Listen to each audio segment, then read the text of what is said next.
Hello, I'm William Buursma, one of the pastors of the Third Christian Reformed Church here in the city of Kalamazoo. You're watching the latest edition of Markings. Our topic today is the Roman Catholic Church, where it's been and where it's going. And to help in the discussion, I've invited two people who have some good feelings and strong feelings about the Roman Catholic Church. First of all, I'd like to introduce to you Dr. Rudolf Siebert. He is professor of religion and society at Western Michigan. Dr. Siebert, this is not the first time you've been on this program, but I'm very happy to have you back with us again. Thank you. And then I'm also pleased to introduce my son, my oldest son, Bruce. And Bruce is the religion editor at the Chicago Tribune. Bruce is a professional journalist and has been following the Roman Catholic Church developments in the last years. Bruce, glad to have you with us. Thank you. Let me begin, Bruce, by asking you, since the Pope is the best-known Roman Catholic, and you've had quite a bit of contact following him on trips throughout the world, what's your general impression of this Pope? Is he very Roman Catholic, in quotes now? Is he a man who's going to change things? Is he a man who represents the establishment? What's your feeling on the current Pope? Well, it's difficult to describe anyone these days as very Roman Catholic, unless I suppose they're Roman. He is very much a Roman Catholic of Poland, which is his home country and where his faith was forged, and all of his piety is the piety of a Polish Catholic, which is quite distinct from the piety of American Catholics or many Western European Catholics. More in terms of Latin American Catholics, there's more in common there with a kind of special Marian devotion and that sort of thing. He has been, by acclamation, I think, a most interesting Pope. He's been a provocative Pope, a controversial Pope. His business appears to be the business of restoration. There was a sense either held by him or by certain people within the curia of the Roman Catholic Church that the Catholic Church, after the Second Vatican Council, was experimenting out of control, and that some brakes had to be applied. And there's no doubt but that he and many of the key people who work for him in Rome have begun the process of attempting to put on those brakes. Whether they will succeed it's no doubt too early to tell. It clearly has been a case that has heartened many people, but it has also angered and frustrated many others who were used to the process of experimentation in liturgy, in many other aspects of their faith. And it's particularly difficult, I think, in parts of the free world where the democratic spirit is one that you're accustomed to, and not that democracy rules necessarily in a church, but at least in a democracy you have the opportunity to express yourself, and there does appear to be some doubt among some American Catholics whether they can freely express themselves without punishment. Let me pick up on one of the comments Bruce has just made, Dr. Siebert. He says that there's an ambivalence here in the attitude towards the Pope. Some people are frightened by him, others are heartened by him. How do you feel? Well, I mean, it depends very much where you stand, you know, on which side you stand. If you are a conservative or if you are a critical Catholic, Reformed Catholic or so.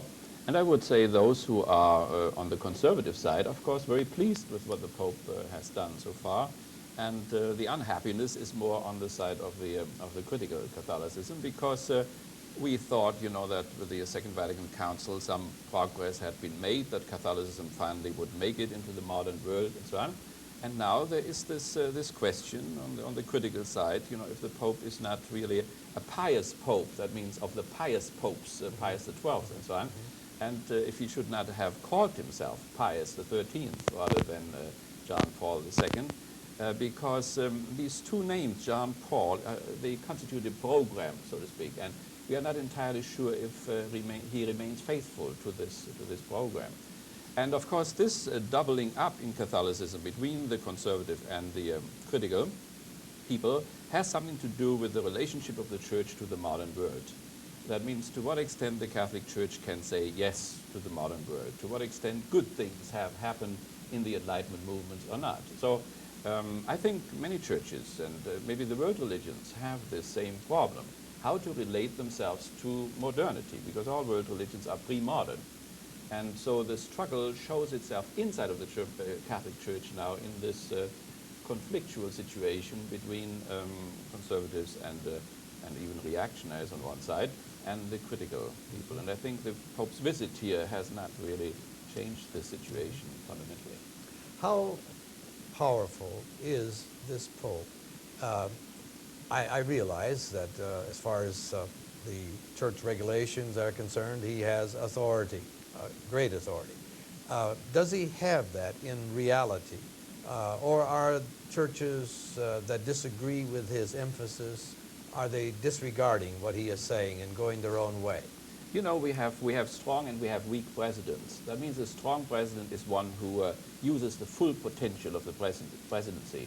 And in that sense, I think the Pope is a very strong one. He uses the total potential of the monarchical structures as maybe the Pius XII did before, but not all popes do this. So in that sense, he is a very powerful Pope. And of course, the new canon law has come out, which reinforces once more his whole power position. He has a certain vision of a united Europe with one church and so on. Since you mentioned he comes from Poland, and Poland had no Reformation, Poland had no bourgeois enlightenment process, and Poland was thrown into the socialistic revolution, and of course, without a Reformation, without a bourgeois revolution, this is a rather questionable type of a thing. So I think it is this whole background because of which he wants to restore. It is indeed a restoration movement of a medieval type of a view. That means he has a theological paradigm which goes back to Thomas Aquinas. And his attempts to break out of this paradigm, namely to write his dissertation on John of the Cross, failed.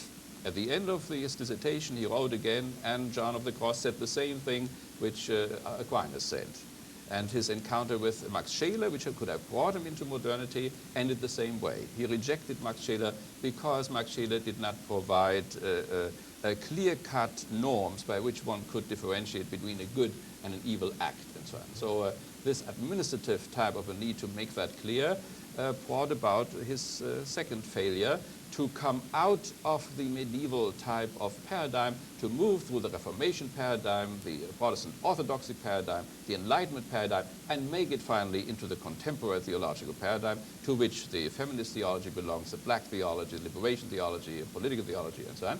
That means he is by 2 or 3 paradigms removed from the present theological scenery.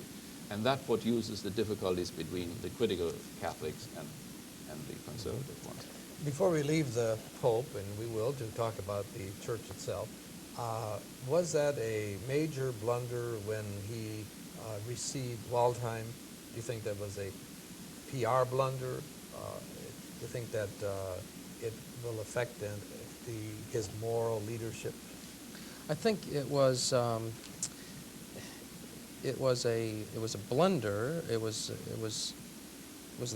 a problem of simply being unwilling to back down. I think that certainly he had advice from many quarters, and no doubt many people told him that this was a mistake. But I think that he has demonstrated too often that he is constitutionally incapable of changing his mind, even when he makes a bad decision. He's not always incapable of it. I think he has, in the case of the Hunthausen dispute, he recognized that he could not solve it, and it had to be done by the American bishops. But in this case, he's a very proud man, and no one likes to admit that they've made a mistake. But I think that this was at work in that decision. Now he's scheduled to go in this spring or early summer to Austria again, which again will be considered a very provocative move on his part. So one thing I wanted to pick up very quickly on Rudy's answer, that it's, I think, important in his case to distinguish between power and authority, because it's quite clear that he is interested in exercising power. But insofar as the American church and many other parts of the worldwide church are concerned, he has very limited authority. It's clear that in the United States, Catholics confer on their leaders authority, and it's not automatic. And I don't think that he has won the vestments of authority from a wide range of the church in this country. Let me ask you, Rudy, the Vatican's position, now not so much necessarily the Pope, but the Vatican's position on the state of Israel is a source of irritation not only to Israel and to Jewish people, but many Protestants feel that that's a mistake to refuse to recognize Israel as a state.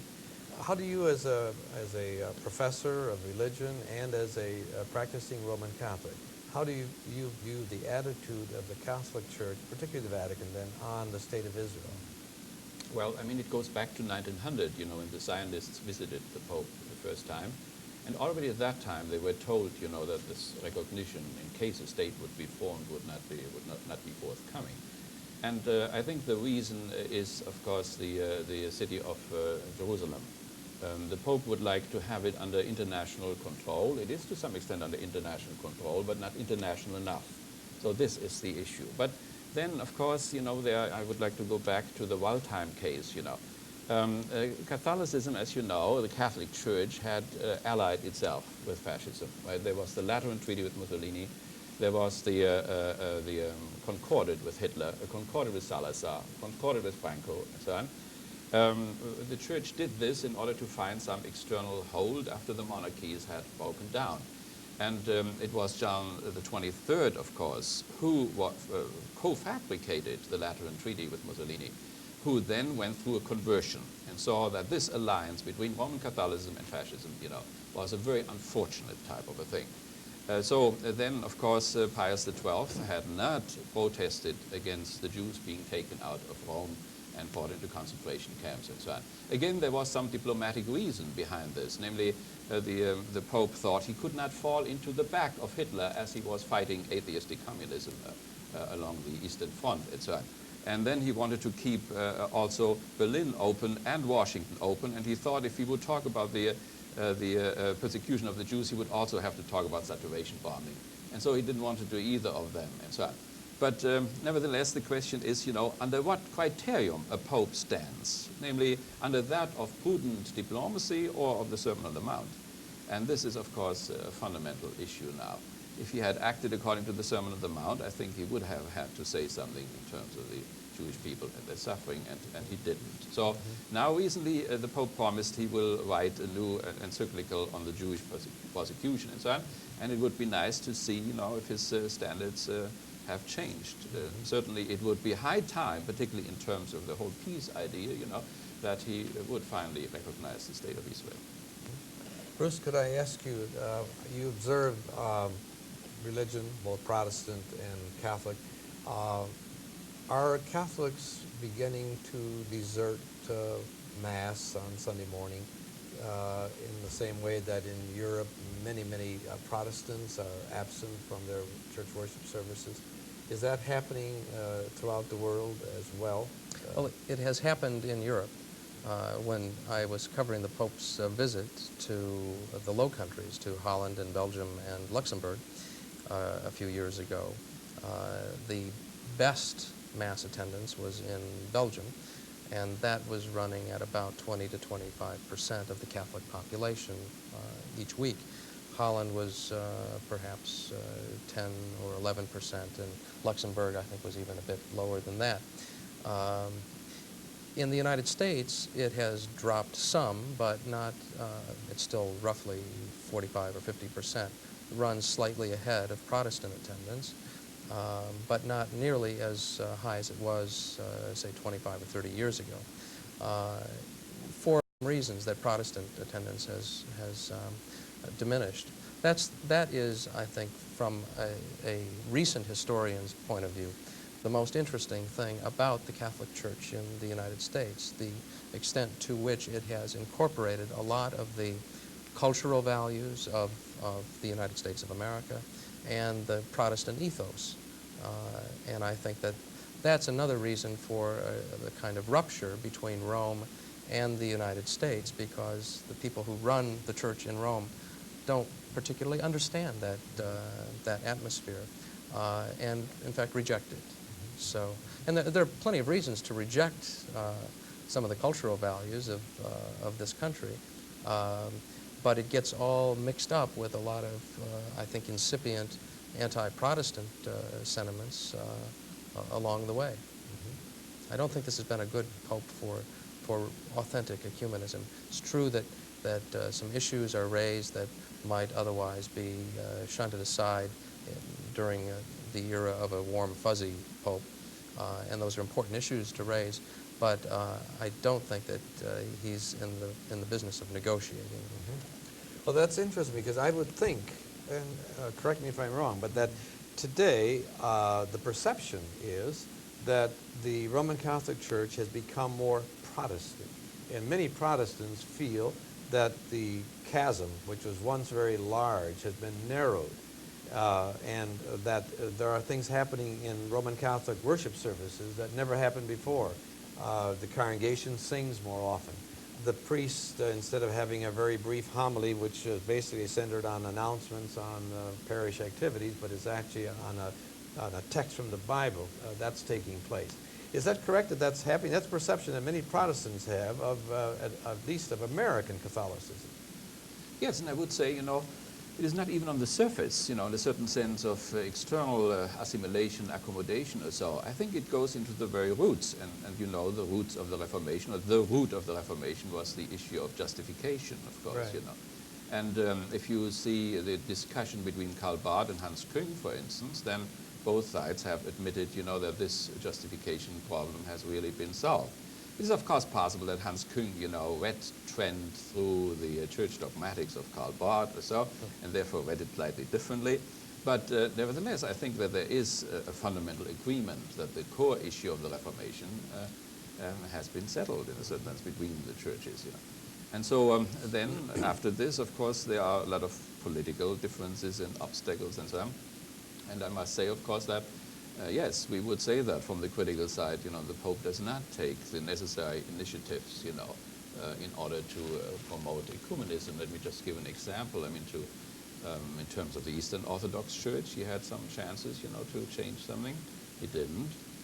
He went to Canterbury. He could have accepted the ordinations, of the Anglican priests and so on. There's no difficulty. Even if one thinks in terms of disciplinary measures which Rome took against the Anglican Church, it does not devalidate in any way the validity of their sacramental ordinations and so on. So there would be no difficulties, and that would have given a signal to all Protestant ministers, in terms of their validity and the Last Supper celebrations and so on. So I would say, in order to put it, mildly, that he does simply not take the opportunities and the initiatives which offer themselves in the present situation. Bruce, kind of a speculative question. Americans love to talk about who the next pope would be should something happen to this pope. And do you think, some of the cardinals, do you think that there is waiting in the wings in the next 25, 30 years an American pope? I would be shocked beyond speech if an American were to be a serious candidate at a conclave. I think there is in the Curia itself and among many of the cardinals of the world who make up the conclave a resentment, jealousy, and just plain ill will toward America and the American Church in particular. Of course, the cardinals in the United States are all they're all certainly well-known and rather vigorous men, the active cardinals now. Bernardine in Chicago, and O'Connor in New York, and Law in Boston. So it's remarkable that there are only 3, now that Cardinal Kroll has announced his retirement, only 3 active cardinals in the United States of America. But none of them, I suspect, would have, if the Pope were to, God forbid, keel over tomorrow, would have a ghost of a chance in a conclave. My feeling is they would not go back to an Italian, but would go to someone from the Third World, probably a person of color, perhaps a Brazilian, and if not a Brazilian, then perhaps an African or Oriental. I just think that, that there is a sense now in which there's a need to universalize the church. The world has become so small. This Pope has visited all parts of the world, and it would be symbolically important to have a representative from the Third World, or at least from the Southern Hemisphere, in the See of Peter. What would you like to see happening in the Roman Catholic Church to guarantee that it's a viable organization, that it really reflects the body of Christ in the next century? What are some of the reforms or changes or nuances that you would like to observe? Well, you know, all hope, of course, depends on memory in a certain sense. And so I would like to remember, of course, Vatican II. I think it was an aggiornamento. It was an attempt, you know, to open up the windows and so on. And I would like to see, you know, that the hierarchy and the lay people and the priests and so on would reread the documents of Vatican II, and that we would aim, you know, at Vatican III or Jerusalem II or something like that. So that these things which have been opened up by the Second Vatican Council would be like the ecumenism, which we just mentioned, but also internal affairs, you know, like the issue of collegiality and so on, which seem to have been cancelled almost, you know, the emphasis on the bishops, the emphasis on the bishops' conferences. When Cardinal Ratzinger wrote his books in the 60s, he thought that the dignity of the national assemblies of the bishops, you know, was very important. Now today, he said, they have almost no theological dignity whatsoever. And this has something to do with this tremendous centralization in the church. And the centralization has something to do with fears. The fear that things are falling apart, you know, the fear that secularism has become so powerful, or even Protestantism or so, and that therefore one has to protect the integrity of the church. I would say, you know, that this type of a fear should maybe in faith be conquered, that one maybe does not have to be so afraid. In the secular realm too, you see, when we have dictatorial developments in the secular world, then because we are afraid that something new is coming and we want to hold things together. And I think there's something similar in the church too. So I would say, you know, more faith, more hope, and then more concretely that the statutes, you know, of the Second Vatican Council would be reconsidered and taken seriously and would be applied honestly toward a new council. What about some of the particular issues that are provoking so much debate in the United States? Yes. The issue of women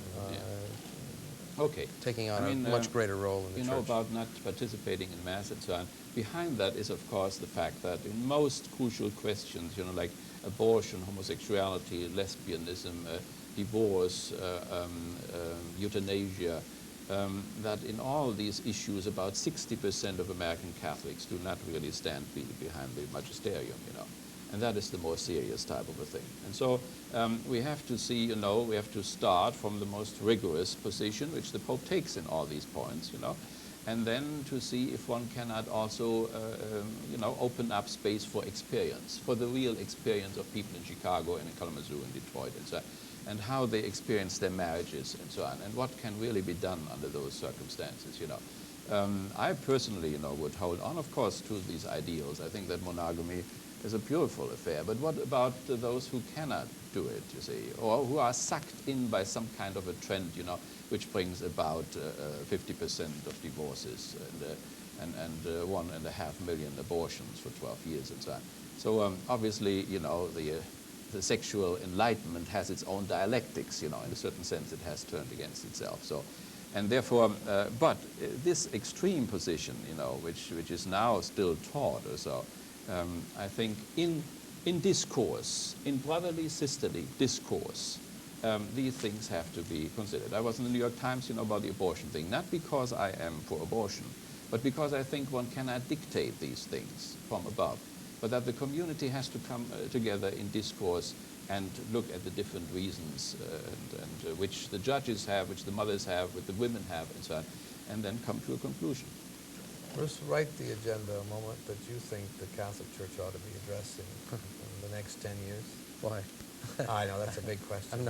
I'm not ordained to do that, No. and I barely deign to do that. I think that the Catholic Church has to be about the business of reforming. I think that there is much that is good in the history and traditions of the Church that is often neglected by the people who represent themselves as the guardians of the tradition and the sacred deposit of the faith. I think I think it's true what Rudy says. If people could simply relax a bit more and feel a little more comfortable with disagreement, the Church would be a much happier place to be. It seems that some people are interested in turning it into a secret society, which seems to be a stupid thing if you're talking about a voluntary organization that's about the business of good news. But now it's fascinating. Now, I, as a local pastor in a Protestant church, would have to say that my experience has been that the longer that I'm in the ministry, the more I have felt that the Roman Catholic Church is becoming more ecumenical in its relationship with fellow Christians. When I began my ministry, Catholics did not come to local ministerial meetings, certainly would not participate in a service for Christian unity. We're having one of those services in my own congregation, Third Christian Reformed Church, January 24. Bishop Donovan of the Roman Catholic Church will be participating in the liturgy. And now that's something that was unheard of. And at the grassroots level, it seems to me that some of the things that you both are asking for is taking place, at least here in Kalamazoo. Sure. Now, I realize we're talking about the United States, and the Catholic Church in the United States is quite different from the Catholic Church in Italy. Mm-hmm. But that has been my personal experience, and I welcome that and feel that it's a really good step forward. Well, the impulse for that, as with all meaningful change, comes from below. Mm-hmm. And it merely takes some time for it to be sanctioned by the authorities. Mm-hmm. Unfortunately, or fortunately, depending on your perspective, the Roman Catholic Church has a very strong hierarchical system, and so much power, if not authority, is vested in the Pope and the Curia at the Vatican, and so people quite naturally look to Father, or the Father figure of the leaders of the Church, to seek approval, and failing to get it, they make do with what they have. We have come to just about the end of our program. I'm happy that my son, the journalist, was here today, and it's a pleasure, Bruce, to have you on the program. And Dr. Siebert, once again, my thanks to you for your insights and for your participation in our program. And friends, we hope you'll join us next week when you'll have an opportunity to hear us on Markings once again.